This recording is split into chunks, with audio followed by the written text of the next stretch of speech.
we're gonna cheers. Cheers. Come sit with us. Let's talk about yoga. It is for everybody. Whatever's going to keep bringing you back to the mat. A little bit of philosophy, talk about poses. We have a lot of laughs. We drink a little. We're just real and authentic. Come as you are. Real authentic yogis that want to talk to everybody. Everybody. Come sit with us as we talk about yoga.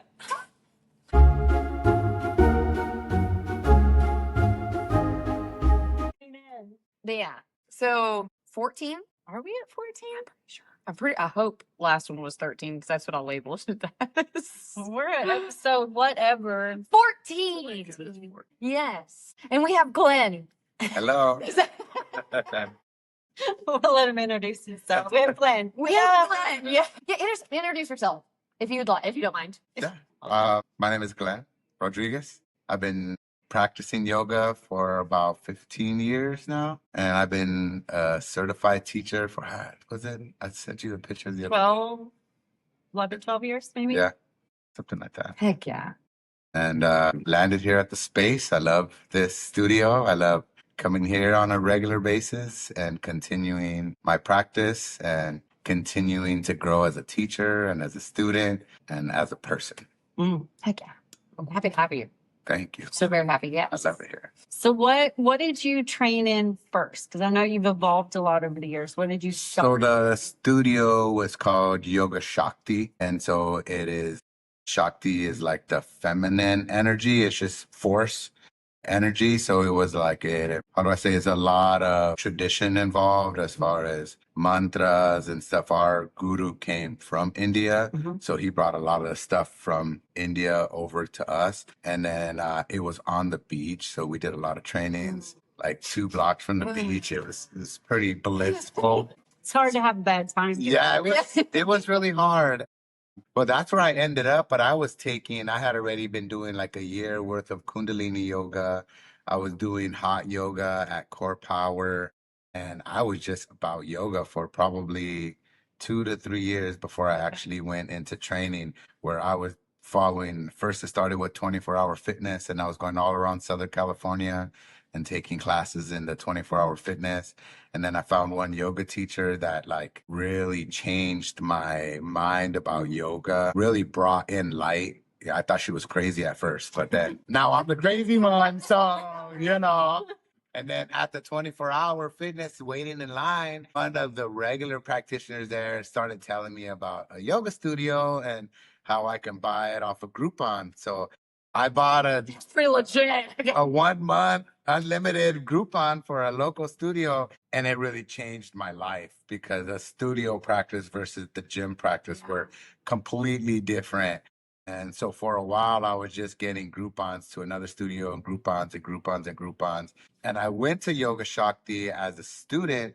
And when I was looking for a teacher training, I needed to find something soon. I had just found out I was going to be a dad, and yoga training was kind of important to me. So looking for one that I could find, and Shakti came up. They were quite a bit more money than most trainings, like twice as much than like a Core Power or something. But when I looked in it, and they're very classical, they're very into the rooted of the tradition.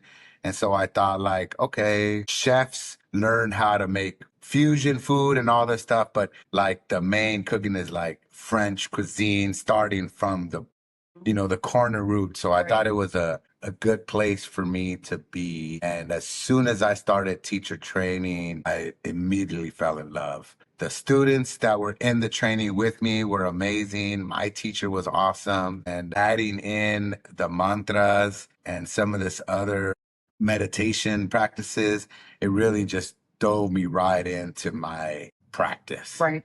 And even after taking the 200-hour, it took me a while before I started teaching because I just felt I wasn't ready yet. And so I was in the middle of my 500-hour when I finally took over at a studio teaching. So I would take whatever we were learning in the 500-hour and apply it to my classes there. So that's where I grew. I think I did 2 years of 2 times a week at a Kundalini studio where I started, where I was teaching the vinyasa classes. And so that's where I learned to hone in some of the skills and learning people because it was a really Groupon forward studio. So I was getting new people. Different, right? Yeah. And then get another group and another group. And it was pretty amazing. It was really cool. And then the 5 hour and so later on I learned I think it was another 200 hour or 100 hour Shakti program, and that's where I learned most of the mantras, and like we really focused in on that and focusing on a lot more like meditative stuff in that sense. And yeah, that was the last of it. I also took a prenatal training because just in case I have pregnant Right. people in class, I want to know that. And I studied to teach kids yoga too. I did do a couple of kids yoga classes in California before I moved over here. I bet that was an adventure. It was a lot. Honestly, some of those classes were even better than the adult classes, I have to say, because of the pure joy of watching the kids Right. be excited about stuff, breathing and being quiet, and having the moms come after class like, that's the quietest my son's ever been since he was born. Was pretty cool because it's kind of like adults too. We get worked up in all these yoga poses, and then we go down for shavasana. We're just like dead. Right. And so to see kids who don't run out of energy kind of be quiet, and for kids, shavasana is like a minute and a half, 2 minutes. It's very small. But just to have them quiet for that little bit of time was pretty amazing. And with the kids, I did it like in a circle, so we were all around, and it was just a different experience. So when I came to East Texas, I was scared that there wasn't gonna be yoga over here because such a small place. And little did I know that there's plenty of yoga over here, and we're doing a lot of it over here at the studio for sure. Got a little community waiting for you. You just didn't know yet. Didn't know. Yeah. Yeah. Start in the little town of White Oak, the last place you would expect to see it. Honestly, yeah. That did surprise For me. sure. That did surprise me when I saw like looking for a teacher in White Oak. I was like, that's close. And honestly, I think it was just meant to be because I mean, y'all both teach for me, so like I'm a stickler about time. That is, and I'm a stickler for time. And you were unknowingly late for your. I know a lot late. 30 minutes late, but he thought Not the class was over. he thought he was 30 minutes early. To be good. Okay. It was got the the only time class that's level. at 5:30. All the other classes were 6:30. So I showed up at 6:15. Thought he was early. But he was late. So luckily he was good enough. I still hired him. Yeah. Great.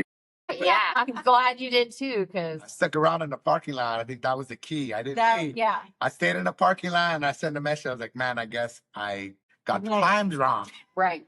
And Shavasana was right around that time, and she texted me back, that's okay, we'll do it another day. I was like, well, I can wait for you. I'm here still. Right. I didn't leave. So I met her dad on the way out, and Debbie too, I think, the first time. It's awesome. And they were leaving, and I was coming in, and I was like, that's not a very good impression I just made. If that's her dad walking out, I was a little worried. Especially because the time it comes from my dad. Like that is why I'm a stickler about time, because my dad's even more of a stickler about time. Yeah. And so I remember he was like, yeah, I don't think that one's gonna work out, Courtney. And then 4 years later, I'm on the podcast. 4 years So later, you have arrived. You've made I it. made it. I finally made it. No, I love it.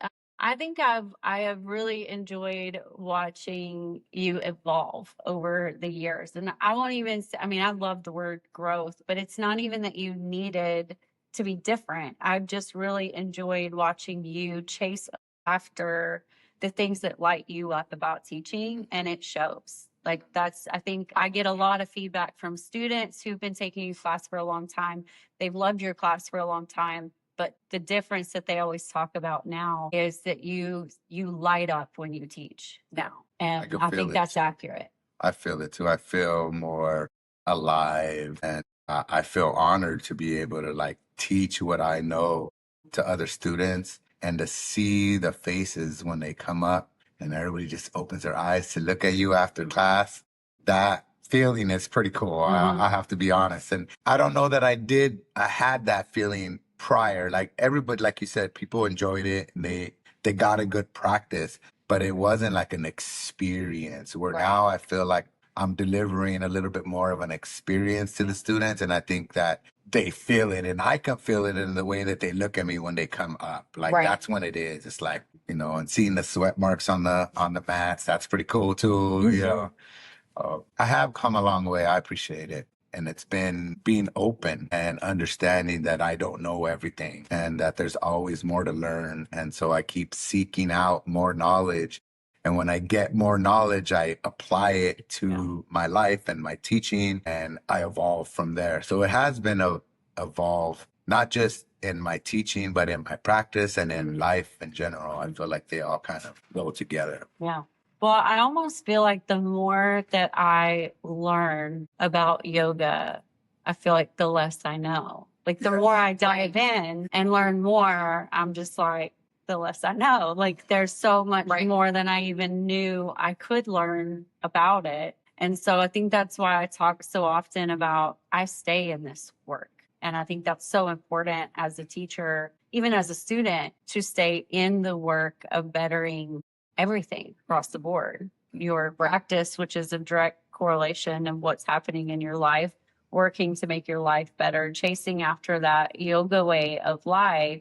And the more I dive into it, the more knowledge there is for me out there. I always describe it, you're presented with a set of doors, and these are the things that you're learning. And so to go deeper, you open up a door and you learn more, and then you realize there's more doors on the other side of that. Then you pick another door and you go to learn stuff. And then after about the third door, I start realizing, what about all them other doors that I didn't all the go other through, stuff? Yeah. that I kind of went by and didn't go back to learn? So I think that's one of the reasons that even though I've done teacher training in the past, that I signed up for this training, because I'm a different person than I was the first time. So I think the information would come in different, and also it's a different teacher. Yeah. And so it's a different program. And so there are things in there that I'm learning that we didn't learn in the first one, or things that I learned, but now I'm better understanding this time around. Honestly, I think in a couple of years, if there's another training, I'll probably do it again. I love the camaraderie of being around other students on a regular basis where we meet together and all we do is nerd out about yoga. That's heaven for me. Yeah. So I probably would do it again. And I do like it when it's more in a community. When I first thought about teacher training, I thought about going somewhere else to do it. And one of my yogi friends told me one of the coolest things is creating that bond with the people that are here. And later on, those bonds are now your connections. Those are people that either work at yoga studios or own studios, or they're just part of other communities, because we all kind of split off and live our own lives, but we're still all meeting in the middle. So I think that I really love that, especially here being in East Texas, where we're such a community-based area that we're in. And the studio that we build is a really community-based. And so the people that we're practicing with and learning from and teaching are the people that are in our community, and we see them regularly. So that whole camaraderie of having like a family outside of the family is pretty awesome. And so for me, who have a big family and I love my family, it's like a bonus. So I can only imagine for people that come here and don't have a family around here, or don't have a big group, that they come into our space and we become that for them. And they become part of our family. And I really like how we are very encouraging of other people. There's not a lot of jealousy or why can't I, or why do you, why. It's like we see something and we're all like, yeah, we're celebrating for each other. And I think that really helps build our community. People walk in here and they know that they can be supported and they're going to be safe. And, I think it comes across on the teachers that we love what we do. Yeah. That makes a difference. Well, that's it. In yoga training, I can say just what I have learned from the both of y'all in training is how we celebrate differences, right? Because there is so much to learn in the differences, but how much, even within those differences, we have similarities. Yeah. Yes. And I think that is, and I am so happy that our new students got to experience that, because even just I've learned a lot from you. You don't go into it, but what you say and how you say it, it makes me curious, and I get curious, so I learn more about it. Yeah. And then same thing with you. you were my mentor going through my first teacher training. So that's kind of how I built up, and then even with this one, I learned so much more that obviously that I did before because it was just more in depth, but just learning why your practice is the way your practice is. Yeah. And that's so neat. And then I love the debates in class. I think that's great. Yes. Love it. Everything's the same with us. No, and I love it too. As you said at lunch, I agree. I see both sides. Yeah. I get it, Yeah. And I guess that does come with time because I bet you the other people in class and in our teacher training were like, "What is going on?" Yeah.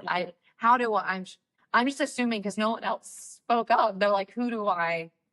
Yeah. Which side?" Right. They're both right. It's like that example I gave. Yes. You open up the door and you choose what So many door you want to go down. Yeah. But because yoga is an individual practice, as an individual, I chose the door on the right and she chose the door on the left. Yeah.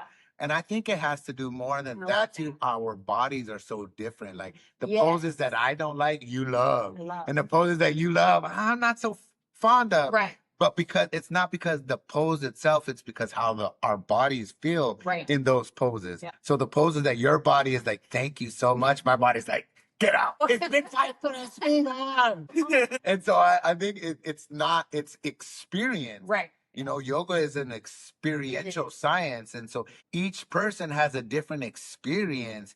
And so what might be true for one person is totally not true for another. Right. And we know that when we're cueing, some people like it this way, Yeah. some people like it that way. And I think what's good, like you said, is it's giving people the option of seeing different ways to look at it. Yeah. And if one way you look at it, you don't like it, you just turn the perspective and learn a different way. And Exactly. you find what speaks to you, and then you practice that. And it's a practice. You practice one way, after a while you think this is not serving me, you do something else. And I think that's what's so great about yoga. It's so vast. Yes. And yet sometimes people try to make it very narrow, but it's so vast and there's so many ways to kind of approach situations.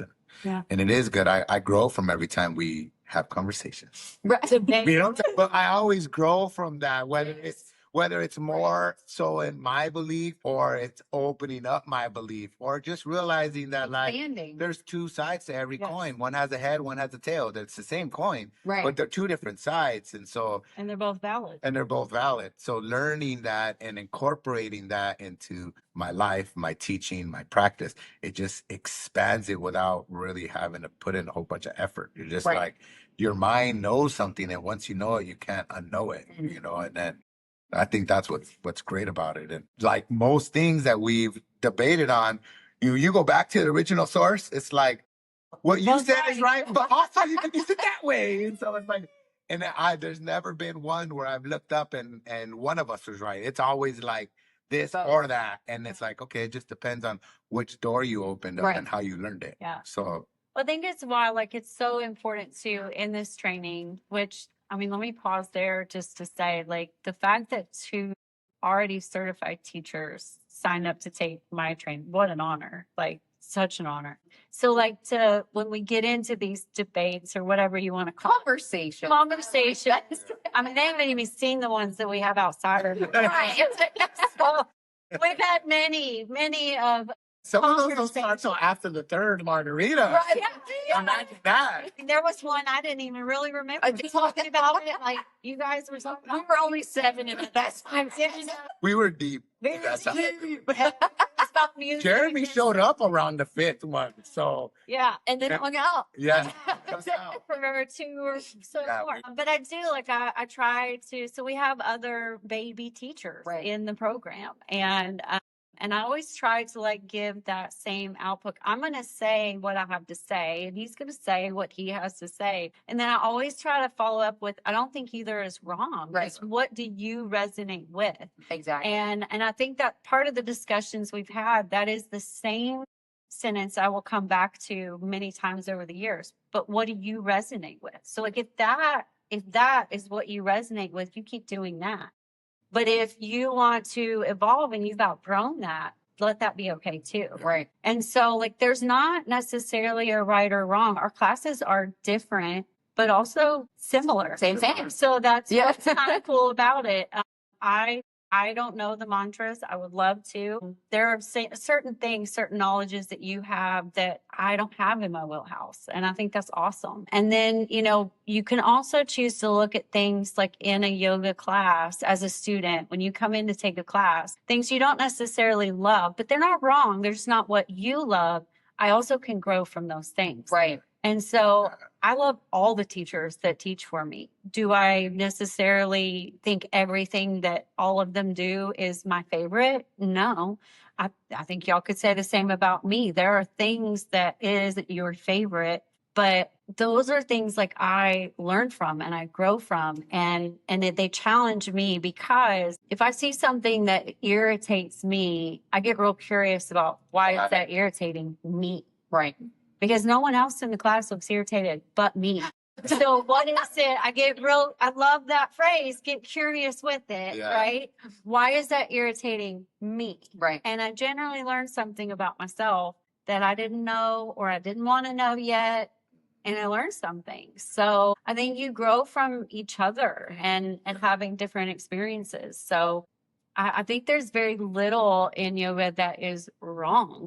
As a teacher or in a class, I mean, we even talk about that with alignment and stuff. That's one of our discussions that we have. That I think there's, I think there's very little that is wrong or that could really actually harm someone by doing it out of alignment. However, out of alignment, you're not necessarily getting the full benefit of the pose. Right. The energetics of it, the skeletal, the muscular engagement, all of these things. So maybe you're not getting the most benefit out of it, but it's not necessarily wrong. Yeah. And you are getting something from being here. Especially if you go to do it correct or quote unquote correct, but it hurts and you're like, oh my God, we're going to get out of here. What? Then now you lost it too. So you're almost better to be slightly out of alignment, but breathing normally and feeling comfortable. So you're still getting the yoga, the benefits of it. So there is there's two sides to every coin, and sometimes it's right to do one. Another, like you said, I always say this in my classes, like, we're our greatest teachers. And if we just listen to ourselves and listen to what our body's telling us, we'll be able to feed it what it needs. Right. And sometimes it's one and sometimes it's another. Yeah. Well, I mean, you can even swing that the complete opposite direction of you could be in perfect alignment, but you're only giving 50%. So are you really getting the full benefit of the pose? Yes, you're in alignment, but you're not getting but especially the longer you've been practicing, the easier it is to hold a warrior two in, but you're only having to use 50% engagement to hold it. Then I'm not stepping up to my edge ever there. And I catch myself doing that. That's why, like here lately, I even said it to both of y'all in training that if you watch me get into my warrior two, it probably looks funky because I'm literally ticking through her body all the way from the feet to see like where could I be doing more, but then also where could I be softening, which are cues that I give often because I want you to think about it. I can't answer that for you. I could tell you that your shoulders look like this, but you know your body better than me. So my goal is just always for people to get the most benefit out of the pose. And there's all different types of yogis that come to yoga. Benefits. Yes. Multiple benefits. So some people, especially like the Wednesday class, the community class here, I have had multiple people over since starting that class that do very, very little, but they look the happiest when they leave, happier than the people who came and like yogaed their heart out on their mat. But that's the benefit they needed that night. They may have just laid there on their bolster for most of the night, but they look like their cup was overflowed when they were leaving. And that is the benefit of the teacher. You get to see that, like it fills your cup. That's you see them feeling good. Like when they walk out of that door with a smile on their face, you did your thing. I loved what you said today. It was just be free. Yeah. And I thoroughly enjoyed that. And you could see everyone in the room thoroughly enjoyed that. Applause at the end of class, just everyone. Yeah. Because it was class today. It was a wonderful class and lots of assists as well. I did try. I noticed. Yeah. That was, yeah, I didn't announce that at the beginning of class, but in my head, I was like, okay, part of this new thing. You did in a way. You were like, I'm holding back. Yeah. Yeah. Yeah, I did. And I think what people enjoyed is I made myself vulnerable. Like Yes. I talked about how my missteps, how I was holding myself back. And then I talked a little bit of how I figured it out and like what was going through my mind as that happened and how it like literally just happened. And now I'm about to teach a yoga class and I'm going to tell everybody about it 10 because minutes later. it was amazing experience. And I think in our own way, we could have those experiences on a regular basis if we're really looking in ourselves and being curious and asking questions. So Right. that's how I got there. It was like, that was odd. Why do I feel odd about that? That whole interaction sat with me. And so I started, but I like that transition. And so all these things started to go. And then I started to like remember this. And then your facial expression at one point popped in my head. And I was like, and it helped me explain what was going on by seeing how you were interpreting it, you know? It was a big part of it was you going confused, like, I see it both ways. And then it made me realize, like, because they were both right. They were both. That's why you saw both ways because they were both right. And then my ignorance and my ego was like, I'm right because Right. this is how I view it. Yeah. And it's true, I was right from my experience. But what you were talking about was also right coming from your experience. And so I do think sometimes we confuse some of the other teachers, but at the same time, I think how nice it is to have these perspectives and then watch us talk and it's not a negative thing. Right. Yeah. Like we don't come on the other No. end saying like, it's just like, that was interesting. Who's teaching? Like what's next? Yeah. And who's doing the just? What's going on? Well, because you can leave those conversations if you're just talking about these new baby teachers, right? Yeah. Training these teachers and they leave they leave those sessions and then they see us come to each other's classes and love them and I enjoy the crap out of your class. I'm here almost every Wednesday. Yeah. I missed it. You just keep jaggering me in the heart that I missed it. It was beautiful. It was great. But I've been to many magical classes, so yeah. I'm gonna Yeah. let it be. I've got a little bit of FOMO. It's okay. I missed class this morning, but yeah, I mean, they see us come to each other's classes and they hear us talk about each other in high regard. I respect your class. I respect the traditions that you have kept through the years. Yes. The only things that I have ever addressed, and that's not addressed like as the owner or anything, just as your friend who comes to your class, when you would make comments about, but I have to do it this way because of X, Y, and Z. But do you? No. That I think for me, the training I went through was taught by two women who had very, very similar. They taught the same, they learned the same. They had pretty much the same type of training. So their word was the Bible. Right. You know what I'm saying? Like that was just the truth. And you did that or else. And I respect them. It wasn't something bad. I had a great experience, but it took me getting curious. Right. Once I graduated to learn that wasn't wrong. There's other ways. But there's also other ways that are right too. And so I dove myself into learning some of these other things. And what I've figured out along the way is if you can learn to incorporate some of these other ways also, not just dismiss away and dismiss everything that I believe in or I enjoy. But if I also can incorporate some of these other things, then more yogis are going to continue to come to the mat. And isn't that my goal? Yeah. Is for more people to come in and come back. Right. To find yoga. So that was just like, that's when I really started diving into like alignment and different things because my body doesn't necessarily want to do certain poses a certain way, which are the traditional way. My body doesn't feel good there. Maybe one day it will. I don't know. I'm 8 years into practicing though. So you would think Right. I would be there by now, but I'm not. Well, kind of like you said, I mean, they start Young. They start young.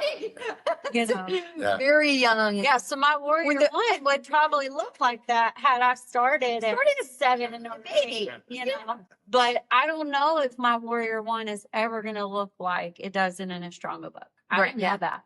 But I get a lot of benefit from the warrior one that I do, and it's more accessible to me, and it's powerful to me. And so if I can look at a class full of people, The words. Sorry, he said it in a class. just keep on Yes. Sorry. keep on stepping. It was good. There was a lot of Sanskrit. I love that. It was wonderful. I love that. I did. We figured that out in this training. Yes. That's I've know most of the Sanskrit words that I know are from taking Glen's class. For sure. Literally, like I learned 2 in training, and they literally just said, we're not going to touch that. It was written into the sequence that way, so they taught it. But outside of that, if you want to learn Sanskrit, you do it on your own. We have 200 hours with you, and we're going to use it for this, this, and this.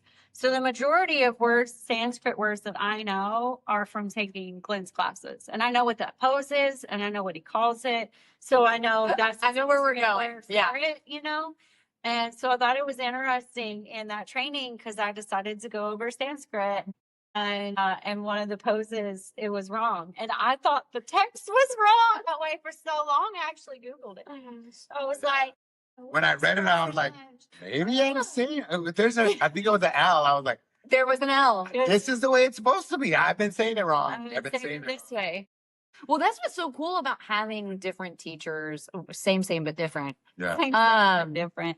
That's a quote from a movie, if you know it. But what's so cool about having different teachers is different teachers draw in different people, right? Yes. And then they're like, oh man, well, I want another class in my week, right? And they come to different classes and they get different parts from different teachers. And if you get tradition, you get a different flow, you get a different perspective, you get a different style. And that's what's so cool about embracing differences and getting rid of our ego, and allowing us to be like, it can be where no one's wrong.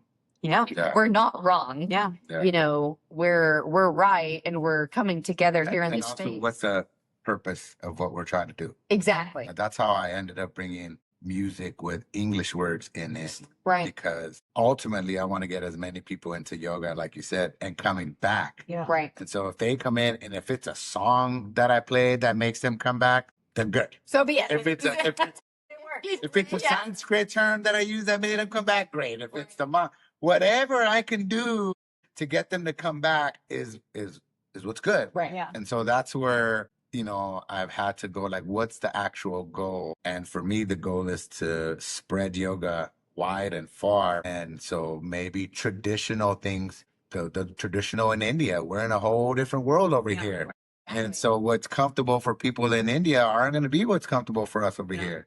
And so I think that was a big change in me as part of my evolve, was not necessarily like bringing in the songs, but being okay with that and understanding the reason for doing that isn't just because I want to buck what my teacher said or what they did. And my teachers played English music too. Sometimes they would play with if it was appropriate for the class. So it wasn't like a no, but I just thought it was easier to not.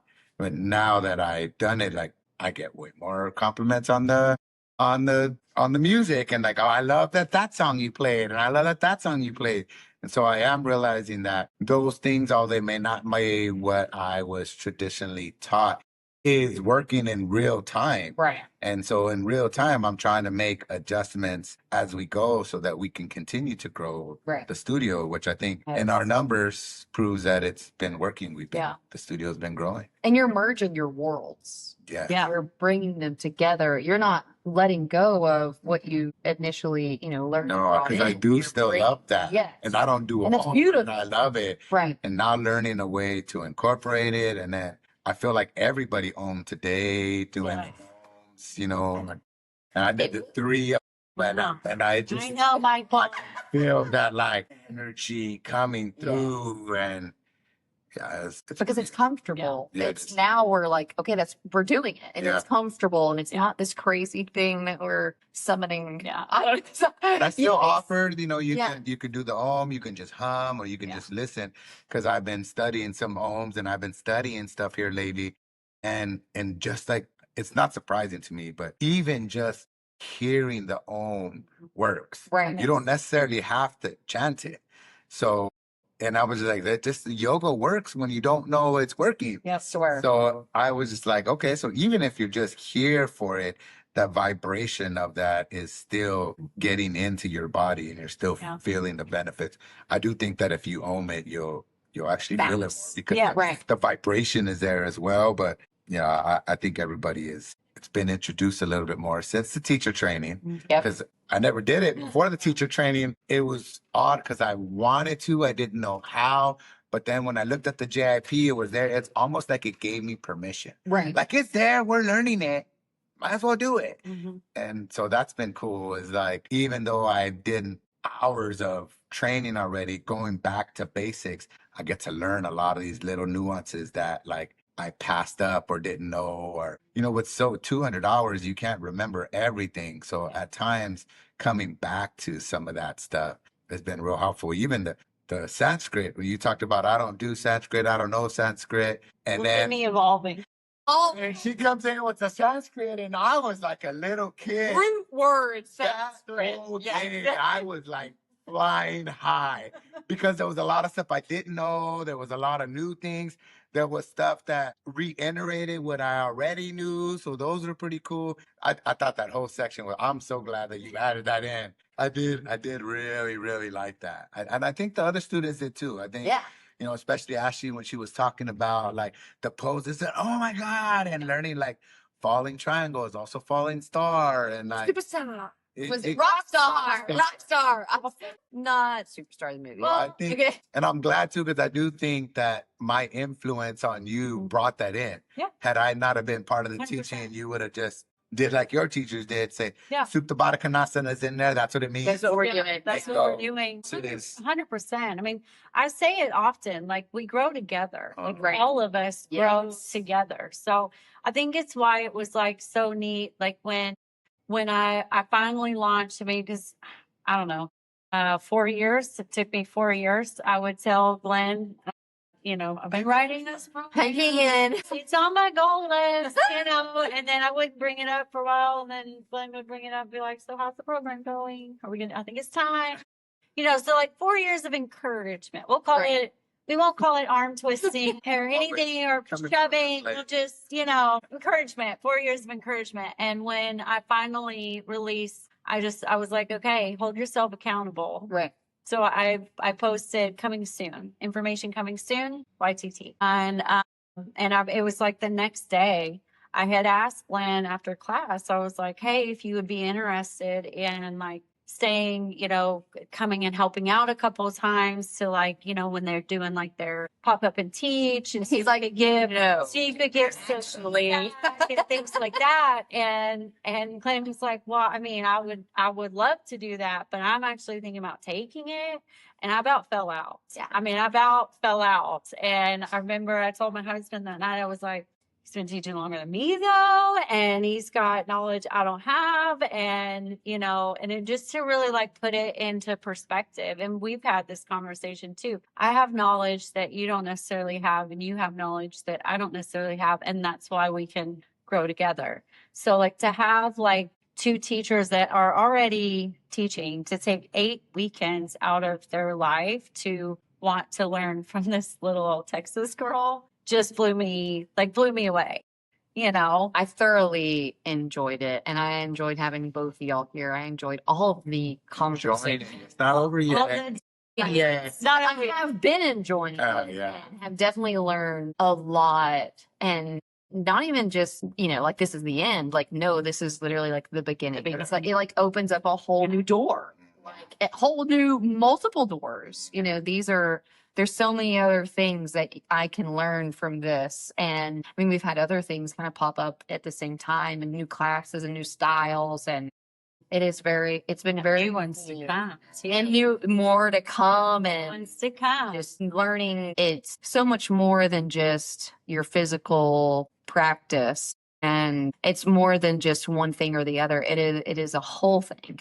Yeah. It is a whole thing. And I didn't get a lot of that in my online. I didn't get the majority of that in my online. I learned a lot, luckily, because I had a mentor. Yeah. But you. But I, missed out. I'm so grateful for the opportunity and the perspectives. Yeah. To be, and I'm so grateful that they got to experience that as well. And I think that's why they have grown so much, is because of And perspective. quickly, I feel like Cool. I'm telling module you. to the next. I was like, is that the same person? Is that the same person? Like, what's going on here? David, I'm flabbergasted at how much I really expected. I was not expecting their classes to be so good. I'm sorry, but it's true. To me, what propels that so quickly is the emotional work you do on yourself. Right. Will propel that so much more quickly. And I knew that inner work had to be such a part of teacher training. I mean, it's so much of a part. I wrote a whole program before I felt ready to teach teacher training, that I wrote a whole program on the inner work that you do in teacher training without the teaching part. Right. And we have one coming up. It'll be my third time teaching it, which is such an honor to 3 times to have taught that. And just to see like the evolution of people. And I'm not making them change. You're just presented with choices. Right. This knowledge that maybe you didn't have, and awareness you didn't have before, and choices. And you get to decide which doors you open up. Right. And so if you think about like the Dive Deeper program is like opening up those first couple set of doors, right? Like I'm going to open up that first one for you. And then look, there's 10 doors. You can decide here, and let's go through another one. I'm going to invite you to come with me on this journey, go through another one. So like the emotional side of it, you've been through twice now, because you did Dive Deeper with me. And then most of Dive Deeper is in the teacher training. And it was really neat because you brought your journal that you had through Dive Deeper, and you brought it for teacher training, and you were actually able to like go back and see like what you wrote down in Dive Deeper and how it has changed in 2 years since you took it, which is so neat to do. Because I have those for me. Like I have what I wrote in teacher training. And then every time I teach Dive Deeper and then also doing this teacher training, I'm going through the work all over again. Right. I find new layers all the time. I mean, I just told y'all at lunch about a new layer I discovered, just on Monday. Just Monday. Just Monday. Well, it really does make sense for the people who don't understand why. Well, I don't need to work on me. And I think that's, like you said, I think that's why they grew so quick. I think that's why they evolved so fastly, because they did the inner work. Yeah. And there's definitely so much more that we can all do, right? Yeah. Internally. However, it brought them down, knees knocking to the truth, right? And then not only did that allow like themselves to be honest with them, but they were able to take feedback and not take it personally. Not take it personally, and use it as a tool instead of, oh, I'm a failure. Yeah. And I think that it makes so much sense. Like they're like, no, this is. So it's more of okay, so I have this knowledge now. Yes. And now I can be empowered with this knowledge I have, and I can utilize that to propel me to towards benefit me. And specifically in teacher training, the way I think that correlates is it really asks you to set your ego aside. And when you can set your ego and your fear of failure aside, you just have to do it. Right. So like in teacher training, they don't really have choice. We start out second module, you're popping up to teach. Right. It's going to be ugly. It's going to be messy. It's fine. Just let it be that way. And to set the ego aside long enough to let yourself step up to something that in your day-to-day life, you would never. Right. You would never. Yeah. You'd be like, let me sit on the sidelines. Let me watch that for a little while. For a second. I'll jump in a minute. Jump in later. You don't get that option. And so, Dive Deeper is kind of the same thing, only you're not teaching anything, but it's asking you to take a look at yourself, and you're presented with choices. That's how I look at it. And for some people, they can be presented with those choices and be like, nah, not for me. Nah, I'm not ready for that. And that's fine. There's nothing wrong with that. you can continue to live the way you're living. But also, if you're not happy and you signed up because you aren't happy, you got to be able to make some changes or to look at what's happening. That's why. And so now I'm empowered and I can make a different choice and I can be different moving forward. Right. I think that's what's so beautiful about the inner work. It really asks you to set that ego aside. Well, it's like you said, after it. 10, 12 years later, ego is still getting in the way. It still stops me from seeing things clearly. I mean, that baby likes to be big. Yeah. Ego likes to be. Well, I spent the first half of my life eating it. Yeah. So it feels empowered. Right. You know, and so here the last years that I've like, you know, I don't need that. I don't need that. It's stayed dormant, but every now and then it gets an opportunity. I need a little door open and boom, here it comes. Like, man. There's this Texas girl trying to tell me something different. What?